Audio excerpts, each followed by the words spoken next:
Dear students, JPSC mains को qualify करने के लिए ना आपको सबसे पहले जेपीएससी का सिलेबस को समझना होगा।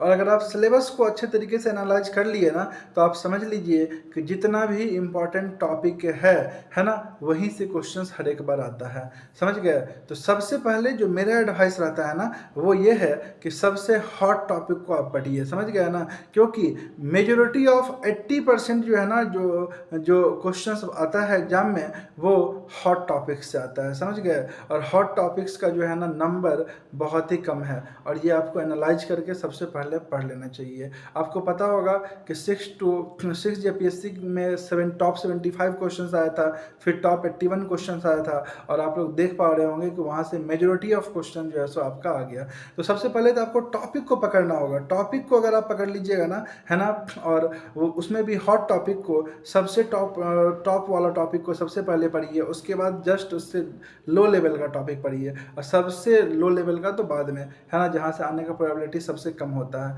तो ये एक आइडिया है जिस पे आपको काम करना चाहिए और इसके लिए ना आप सेक्शनल टेस्ट को ज्वाइन कर सकते हैं। सेक्शनल टेस्ट में क्या होता है, जैसे मान लीजिए पॉलिटी हम लोग कवर कर रहे हैं तो पॉलिटी में 15 मोस्ट इंपॉर्टेंट टॉपिक को कवर कर लिए, तो आप मान के चलिए कि वो 15 टॉपिक से ही जो है सो आपका 2 क्वेश्चन आएगा। और चूंकि आप टॉपिक कवर कर लिए हैं, उत्तर आपको लिखने आता है, तो क्वेश्चन छूटने का जो प्रोबेबिलिटी है ना वो ना के बराबर हो जाता है। और यही जो है जेपीएससी का सबसे जो है ना खूबसूरती बोलिए, क्योंकि जेपीएससी का सिलेबस बहुत डिफाइंड है और उसी उसी से क्वेश्चन आता है। समझ गए? जैसे कि आपका मेडिवल हिस्ट्री में देखिए बहुत छोटा सा सेक्शन है, 6-7 टॉपिक आप कवर कर लीजिएगा, एक क्वेश्चन आपका पक्का आ जाएगा।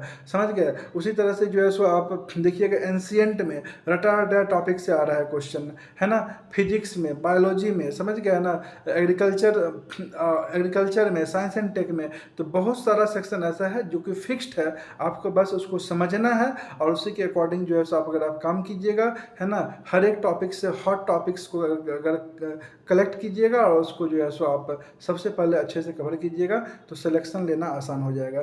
तो अगर आप इस ट्रैक पे काम करना चाहते हैं तो ज़रूर से सेक्शनल टेस्ट से जुड़िए, साथ में फुल लेंथ टेस्ट भी ऑफलाइन ऑनलाइन चल रहा है, तो इसके लिए भी आप जो है सो दिए गए नंबर पे कांटेक्ट करके जुड़ सकते हैं। तो डियर स्टूडेंट्स, अब की बार अगर आपको निकालना है जेपीएससी, है ना, जेपीएससी में एक सीट करना है पक्का, तो आंसर राइटिंग को करना होगा अच्छा। समझ गए ना? तो इस पर काम कीजिए। मिलते हैं नेक्स्ट सेशन में। Thank you all of you dear students, all the best.